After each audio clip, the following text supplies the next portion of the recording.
সালের 10রা ফেব্রুয়ারি ভারতের সিনেমার মঞ্চ থেকে হঠাৎ রাজনৈতিক মঞ্চে একটি নতুন রাজনৈতিক দল আত্মপ্রকাশ।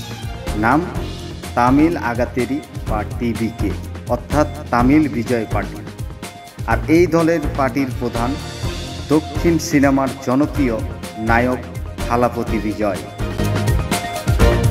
সম্প্রতি এক মহাসমাবেশে তিনি ভারতের বর্তমান বিজেপি সরকারকে ফ্যাসিবাদী আখ্যা দিয়ে ঘোষণা দেয় রাজনৈতিক যুদ্ধ, আর এতেই নড়ে চড়ে বসে ভারতের সরকারি দলটি।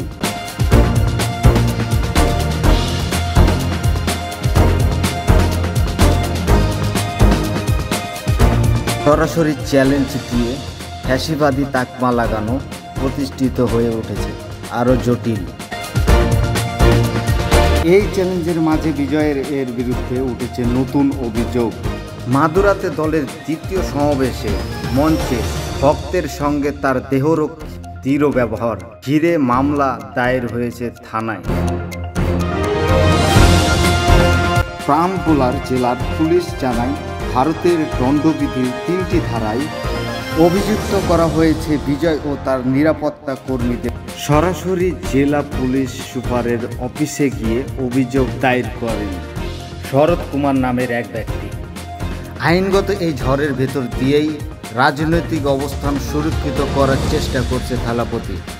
মাদুরা পূর্ব আসন থেকে 2026 সালের বিধানসভায় নির্বাচনে প্রতিদ্বন্দ্বিতা করার ঘোষণা দিয়ে রাজ্যের আরেক রাজনৈতিক দল ডিএমকে এর বিরোধে সরাসরি যুদ্ধের ডাক দেন, আর বিজেপিকে আখ্যা দেন টিভিকে এর এক সত্য আদর্শ সূত্র হিসাবে।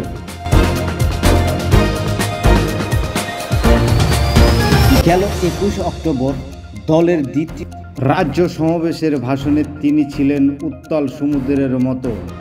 লাখো সমর্থকের সামনে বজ্রকণ্ঠে ঘোষণা দেন, টিভিকে কোনো রাজনৈতিক খেলা নয়, এটি একটি আদর্শ, এটি ক্ষমতাশীলদের জন্য সতর্কবার্তা।